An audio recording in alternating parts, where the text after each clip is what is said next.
The spaceport on Earth's outer colony buzzed with noise. Lights and life, ships came and went, carrying people from many worlds. Among the crowd, one woman moved quietly. Her face was hidden by a dark hood, her steps light, her eyes cold. No one noticed her, but she noticed everything. Her name was Vale. She was not from Earth. She was not here to make friends. She was an assassin, sent from the Zareth Empire. Her mission was simple: find and kill a human named Ethan Cole. Ethan was a former soldier, now living a quiet life on Earth. But the Empire said he was dangerous. They said he had something that could destroy their future. So Vale came, trained and ready. Blade hidden under her coat, one strike, one kill, that was the plan. She found him easily. He stood in a crowded market, buying fruit and talking to a young seller. He smiled, laughed, even gave an extra coin to the child. Vale frowned. This was not what she expected. Ethan looked too normal, too kind. Was this really the man who once led troops across galaxies? Was this the threat her leaders feared? She followed him, quietly. He walked through narrow streets, past old buildings and quiet parks. People greeted him, and he waved back. Some offered him food, others just smiled. He seemed to be loved here. Vale watched from a rooftop as Ethan entered a small house on the edge of the city. No guards, no weapons outside, no security at all. Only a dog barked as the door closed behind him. She waited until night, her eyes glowing softly in the dark.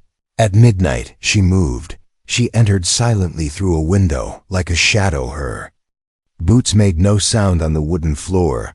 The dog was asleep, and Ethan snored lightly on a couch. His arm was in a sling, broken, maybe. She stood over him, blade in hand, one strike to the neck, quick and clean. Her fingers tightened on the weapon. Then she saw something. A photo frame on the table next to him. She picked it up. Curious, it was old. The picture faded, but it showed a young alien girl with bright eyes. She looked like her, no more than that. She was her. The scar near the eye, the silver mark on the wrist, it was the same. Vale froze. How could this man have a photo of her, taken many years ago? Back when she was just a child, lost, injured, and alone on a burning world. She remembered a warm hand lifting her from the rubble, a soft voice saying, "You're safe now." Was it him? She stepped back, heart pounding. Her mission now felt like a trap. Why would the Empire send her to kill someone who once saved her? Did they know the truth? Or had they lied to her all along? Ethan stirred, eyes blinking open. Vale vanished into the shadows, slipping out the window just before he sat up. He looked around, sensing something strange, but saw nothing, only the dog still sleeping and the photo frame turned slightly. Outside, Vale stood in the dark, watching his house from a distance. Her hand trembled on the blade. Her mind was full of noise. She had been taught to see humans as cruel, but this man, he had saved her. He had kept a photo of her all these years. Why? The wind blew softly through the trees. Vale took one step back, then another. She couldn't kill him, not tonight, not yet. She needed answers. She needed the truth. But her orders were clear.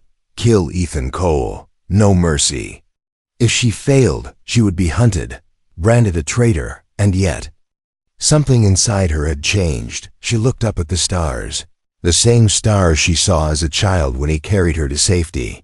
The same stars she now saw as an assassin with a broken mission. In the shadows she whispered to herself, "I remember you now." And far away, deep in space, a cold voice spoke through her hidden cum. "Report status. Is the target dead?" Vale did not reply. She turned off the signal and walked into the night, blade hidden, heart confused, mission unfinished. Rain fell softly on the metal roofs of the colony city, turning the streets into shiny rivers of light. Vale stood under a bridge, her hood wet, her thoughts louder than the thunder above. She had failed, but she couldn't understand why. Her blade was sharp, her plan was perfect, yet something deep inside her had pulled her back. She stared at the small photo she had taken from Ethan's house. The girl in the picture was her, no doubt, but how did he get this photo?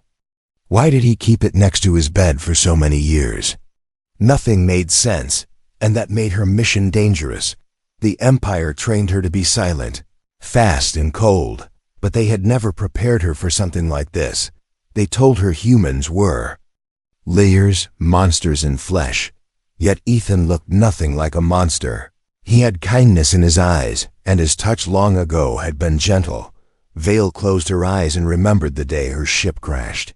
The smoke, the pain, the sound of her people dying, and then him, a man in armor, holding her hand, carrying her out of the fire. She had been only a child, small and afraid.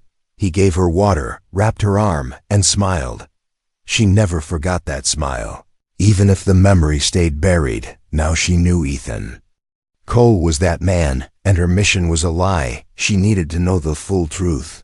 The Empire had erased her past, given her a new name, a new purpose, but they could not erase what her heart remembered. The next night, she returned to Ethan's house. Not with a weapon, but with questions. She moved quietly again. But this time she didn't hide her footsteps. She wanted him to wake up. She wanted to face him. Ethan was already awake, sitting on the couch with a bandage on his arm. His dog growled softly when Vale stepped inside, but stopped when Ethan raised a hand. He looked at her, calm, tired, but not afraid. "I was wondering when you'd come back," he said, his voice low. Vale didn't speak, not yet. She stepped closer, dropped the photo on the table between them. "Where did you get this?" she asked, her voice cold but shaken. Ethan looked at the picture and smiled gently. "I didn't expect you to remember," he said. "You were just a kid when I found you, hiding in the ruins of that outpost." She said nothing, but her fingers twitched. "You had a wound on your arm," Ethan continued, "and a broken translator. I carried you to safety, and when the medics came, you were gone."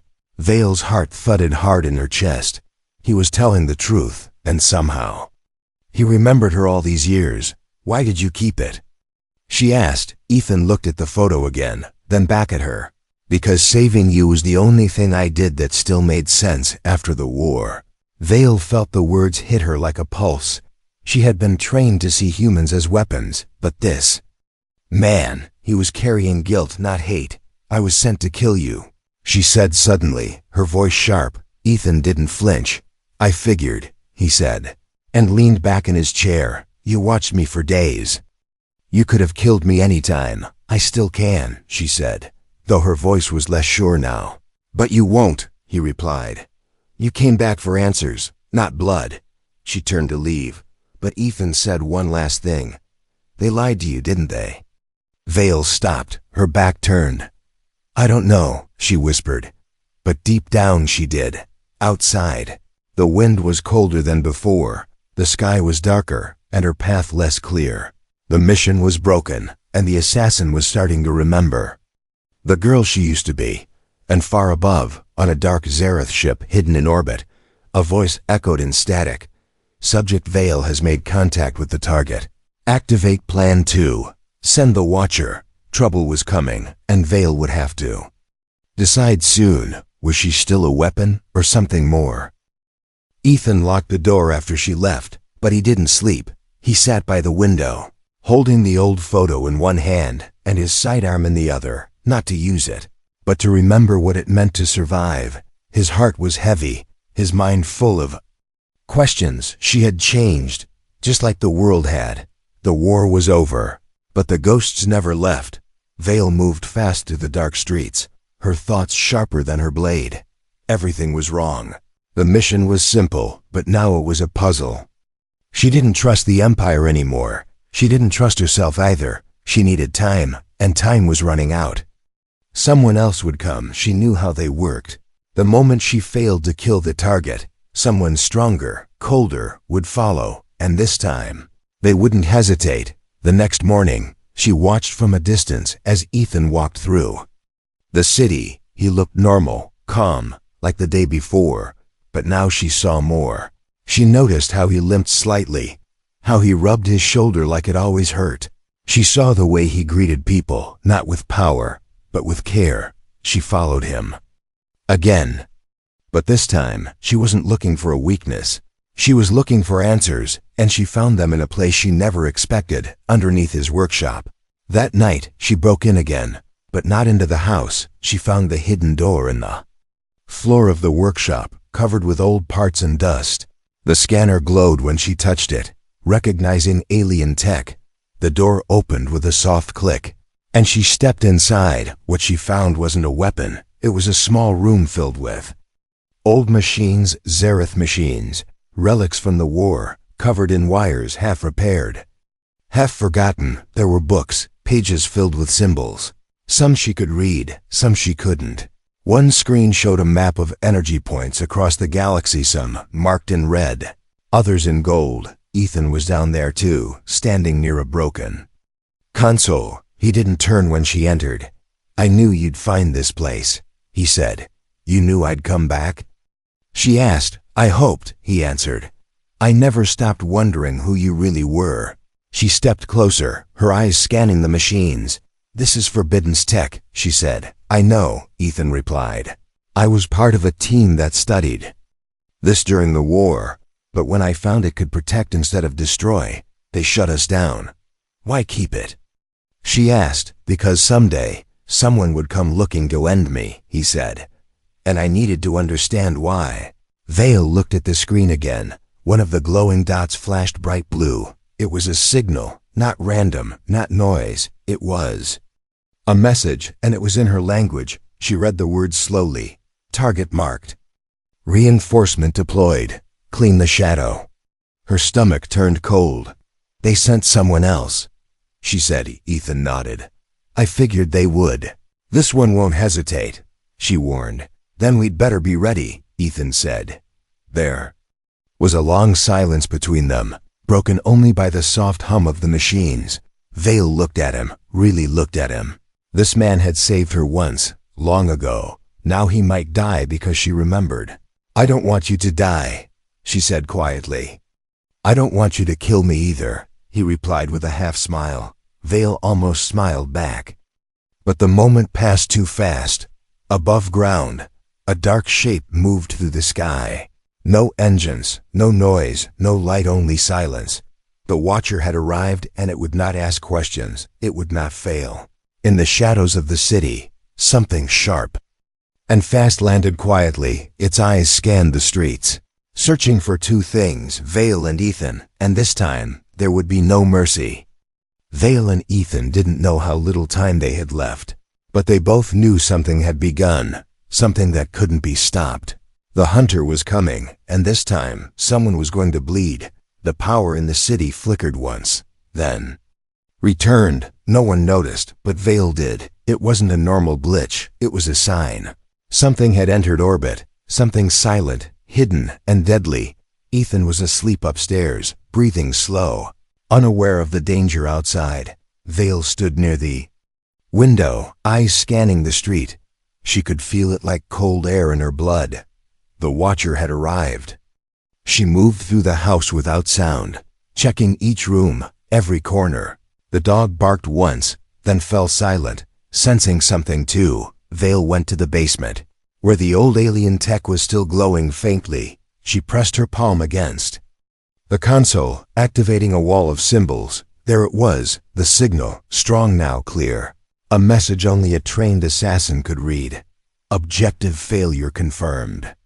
Cleanup in progress. Cleanup, that meant death for her and Ethan both. They weren't sending someone to finish the mission. They were sending someone to erase it, completely. She woke Ethan with a whisper. He opened his eyes fast, already alert. "They're here?" he asked. "Yes," she said. "And they won't stop until we're both dead." Ethan sat up, winced, and reached for his sidearm. Vale pulled open a hidden panel in the floor, revealing a case wrapped in dark cloth. Inside were two weapons, one human, one alien, both old but sharp. She tossed the alien blade to Ethan, and he caught it like muscle memory. "I thought you wanted to kill me," he said. "I changed my mind," she replied. "You should too." Together they moved through the dark house. Every shadow now a possible threat. Vale placed motion detectors at the doors, heat traps near the vents. Ethan checked the roof for drones, then set up a signal jammer. They worked like two sides of a coin opposite, but perfectly matched. As the first hour passed, nothing came. But Vale knew that was the game. The Watcher wouldn't attack right away. It would study them, learn their movements, wait for the perfect time. It didn't feel, it didn't speak. It only killed. In the basement, Ethan studied one of the glowing relics again. It looked like a broken key, but when he touched it, the lights on the screen shifted. Vale saw it too, and her heart jumped. The machine was responding to him, not just reacting, but recognizing. No human should be able to do that. She said, "I don't know why I can," he answered. "But it feels familiar." The relic pulsed once, and a soft hum filled the room. Then the map on the screen zoomed in, showing Earth and a second red dot very close. The Watcher was only a few kilometers away, moving slowly toward them. Vale touched the screen again, trying to block the signal, but it was too late. The front window shattered as something slammed into it. Vale pushed Ethan down just in time as a long, thin blade sliced through the air where his head had been. The Watcher had arrived. It was tall, armored in black plates, with no face. Only a glowing red eye in the center. Ethan fired first, but the bullet bounced off its shoulder. Vale threw a stun dart, but it only slowed the machine for a second. The Watcher moved like a shadow, silent, fast and ruthless. It grabbed Ethan and threw him across the room, slamming him into the wall. Vale charged, her blade catching sparks off its armor, but it caught her arm and twisted it hard. Pain shot through her, but she didn't scream. She twisted back, drove her heel into its leg joint, then ducked under a swing that shattered the table beside her. Ethan pulled himself up, bleeding from the mouth. He grabbed the alien blade she had given him and leapt at the machine. The blade cut deep not through metal, but into something pulsing inside the armor. The Watcher let out a high-pitched sound, then turned and smashed Ethan to the floor. Vale screamed his name and struck again, this time aiming for the center of its chest. The blade hit, and a burst of blue light exploded from the Watcher's core. The machine staggered, its movements breaking, its eye flickering. Then it dropped, crashing through the floor into the basement below. Smoke filled the house. Lights flickered again. Vale dropped to her knees beside Ethan, pulling him close. His face was pale, blood on his lips. "I'm fine," he said, even though he clearly wasn't. Vale pressed a cloth to his wound, her hands shaking. "You shouldn't have jumped in," she whispered. "You gave me the blade," he replied, with a weak smile. It felt right. For the first time since the mission began, Vale felt fear, not for herself, but for him. They had survived the first wave, but the signal from the Watcher was already sent. More were coming, and next time, they wouldn't come alone. Smoke still floated through the broken ceiling. The Watcher's body lay in pieces in the basement, its eye dim, but the house was ruined. Walls cracked, furniture burned, and Ethan lay on the floor, trying to breathe. Vale dragged him away from the smoke, out into the night air. His blood stained her hands, but he smiled like it didn't matter. "You should have let me sleep through all this," he said weakly. Vale didn't smile back. "You shouldn't have tried to protect me," she replied. "I'm the assassin, remember?" She patched him up quickly, using what little med supplies they had left. The bleeding slowed, but his side was badly bruised, his ribs likely broken. They couldn't stay here. Not now. If one Watcher came, more would follow, and next time they might not escape. Before sunrise, Vale found a small abandoned warehouse at the edge of the city. It was empty, quiet, and full of shadows, perfect for hiding, but not for healing. Ethan rested on an old mattress while Vale stayed near the door, blade in hand, eyes wide open. Every sound outside made her fingers twitch. Every gust of wind made her check the sky. She wasn't afraid for herself anymore. But Ethan wasn't built for this kind of war. Not anymore. In the dark, Ethan whispered, "You're different than I imagined." She looked back at him, unsure what he meant. "I always thought assassins were just cold machines," he said. "But you You care, Vale didn't answer. She didn't want to admit it. But something in her had changed the moment she saw that old photo. I didn't come here to care, she finally said. I know, Ethan replied. But you're still here. Hours passed, and the silence grew heavier. Then a sound came through the air, not loud, but sharp, like a whistle only trained ears could hear. Vale stood quickly, her blade drawn. She knew that sound. Another assassin was near. And this one wasn't like her. She stepped outside, eyes scanning the rooftops. And then she saw him tall, armored, and standing in the moonlight like a statue. He didn't hide, didn't move, just stared down at her. His name was Raxer, one of the Empire's elite. Kind that never failed, the kind they sent when they wanted no survivors. You failed, he said without emotion. I made a different choice, Vale answered. That is failure, he replied as he jumped down, landing silently just a few feet away. You were the best, he added. Now you're just another target. Vale didn't wait. She attacked first. Her blade moved fast, cutting through the air like lightning. But Raxer blocked every strike, countering with strength that shook the ground beneath them. Sparks flew, metal clashed, and in moments, blood painted the dirt. Not his, but hers. He was faster, stronger. And without mercy. You're weak now, he said, soft. She made me stronger. A voice said from behind him. It was Ethan, standing despite his injuries, holding a weapon glowing with alien light.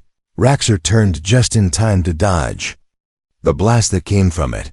The energy scorched the wall behind him, but he didn't flinch. You taught him to fight? Raxer asked with disgust. I taught him to survive, Vale said, her breathing heavy. But he won't, Raxer replied, charging at Ethan, blade raised high. Vale moved without thinking, stepping between them. Raxer's blade stabbed deep into her side, but her own blade pierced his chest at the same time.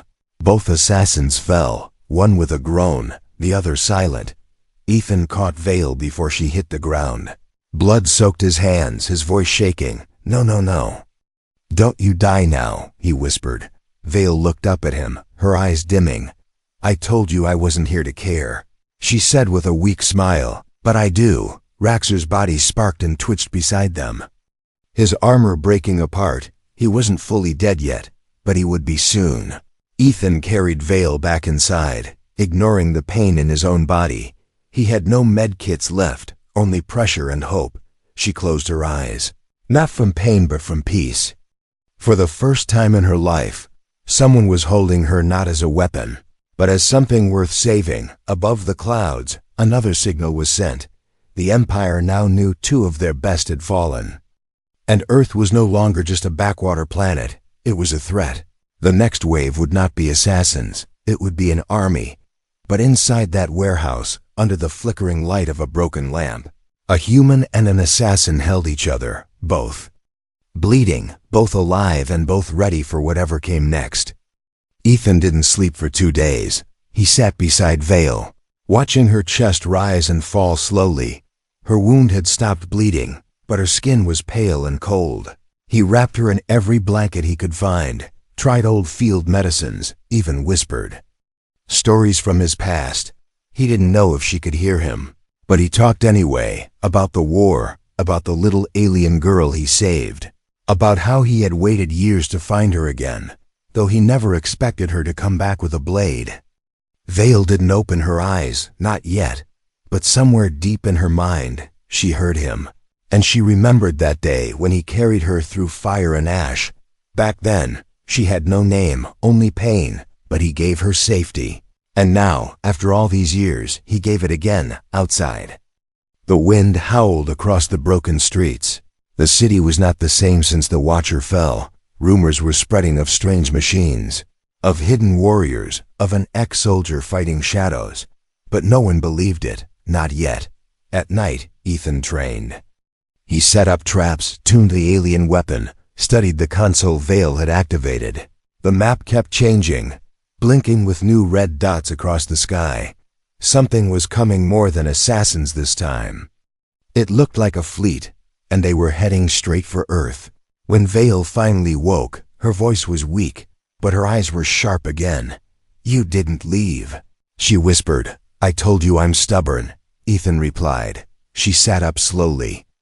"Every breath a fight. I stabbed a fellow assassin through the chest." She said, "You also saved my life," he answered, again. Vale tried to stand but nearly fell. Ethan caught her, holding her steady. She looked at him for a long time, then finally asked, "Why are you still helping me?" "You know what I was sent to do." Ethan met her gaze and didn't blink. "I know," he said. "But you didn't do it." "I tried," she said. "But you stopped," he replied. "That's what matters." For a moment, there was only silence between them. Then the console beeped. The map zoomed in, showing new movement in orbit. One ship, large, fast, and pulsing with red light. A battleship. Not stealth meant for war, not for silence.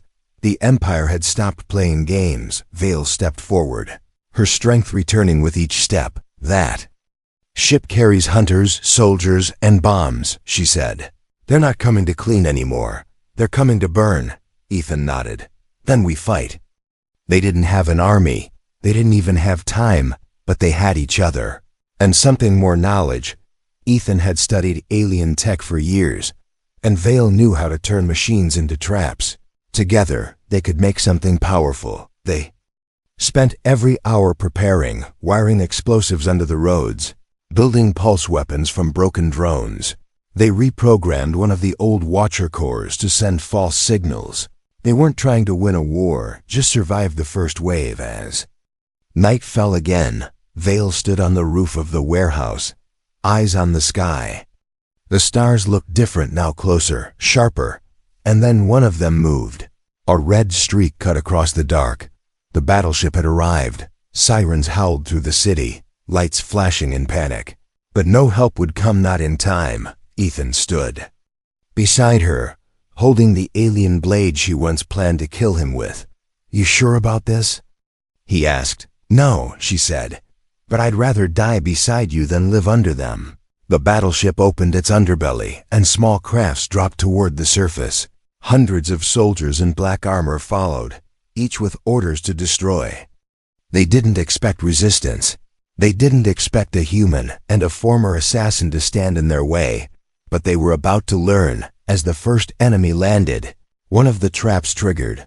A bright flash tore through the street, throwing metal and dust into the air. Vale moved like lightning, her blade glowing blue now. Ethan fired the stolen weapon, its blast throwing attackers through walls. The city became a battlefield, and in the middle of it stood two people with no backup, no escape, and no fear. Inside the ship, a commander watched the chaos and frowned. "This wasn't supposed to happen," he said. One of his officers pointed at a screen. "Sir, we're picking up a broadcast." It was Vale, her face bloodied but proud. She was speaking to every ship, every base, every screen across the stars. "You taught me to kill humans," she said, "but one saved me, and now I fight for him." That signal reached more than just enemies. It reached outposts, traitors, even Zareth soldiers with doubts in their hearts. It was not just a fight anymore, it was a spark. And the Empire didn't like sparks, because sparks become flames, and flames can burn empires to ash. Smoke and fire filled the sky. The streets shook with every step of the enemy. Metal boots crushed the ground as more soldiers dropped from the sky. But they no longer marched without fear. They had seen something impossible, a human and a traitor fighting together. Ethan limped through the wreckage, his arm tied tight to stop the bleeding. He didn't stop, not even when pain made his vision blur. Vale was ahead of him, blade in hand, face covered in dirt and blood. They had drawn the Empire's full attention, and now they were the only ones standing in the way. The traps were nearly gone, weapons overheated, energy low. They had minutes left, maybe less. But every second they stayed alive, more people saw the broadcast. More rebels on other planets raised their heads. More soldiers paused before pulling the trigger in the middle of the ruined plaza. The ground cracked open as a massive walker dropped from above. It stood like a metal beast, its legs shaking the earth. On its back was a large cannon, glowing red, aimed straight at the city. It would wipe out everything Vale, Ethan. The people hiding in nearby buildings, the last hope they had. Ethan looked up at the machine and whispered, "This is it." Vale nodded, gripping her blade tighter. But then the console on Ethan's wrist blinked. The alien relic, still bound to him, lit up again. He stared at it, confused. "It's activating." "Something," he said. Vale looked closer, eyes wide. "It's not just tech," she whispered. "It's old ... ancient." The relic pulsed, and a wave of light rippled across the ground. Suddenly, the walker froze, its lights flickering. The soldiers nearby screamed as their helmets sparked and failed. The relic had sent out a pulse one that shut down. Everything Zareth. The cannon stopped charging, the walker's legs buckled, and it collapsed in a cloud of dust. Ethan dropped to his knees, breathing hard, the relic burning in his hand. Vale rushed to him, catching him before he hit the ground. The enemy forces began to fall back. Confused and broken, without orders, without power, they had no direction. And above, in the command ship, the Zareth leaders watched in silence. They didn't understand what just happened, but one thing was clear: Ethan Cole was not just human. He was something new. More signals began to flood the network, not just from Earth, but from far-off colonies, border worlds, and even Zareth soldiers. Vale's broadcast had reached them. And now they were speaking back, not with weapons, but with truth. Some refused to fight. Some left their posts. Others tore off their badges. The Empire had ruled by fear for too long. Now fear was turning on them. Vale stood tall, blade still ready, watching the last enemy dropships rise and flee. Ethan looked up at her, weak but smiling. "You did it," he said. She shook her head. "No," she replied. "We did." Later, when the fires went out and the sun rose over the broken city, people came out of hiding. They saw Vale and Ethan, standing side by side, wounded but alive. They didn't cheer, they were too tired for that. But they looked with respect, because they had seen the truth with their own eyes. The assassin who came to kill a human had instead saved him. And together, they saved everyone. Days passed and ships arrived, some from Earth, some from other systems, but not to fight, to talk. For the first time in years, peace was a real word again, not just a dream. Vale didn't leave, she stayed. By Ethan's side, helped rebuild the city, taught others how to defend themselves. Ethan walked slower now, but he smiled more.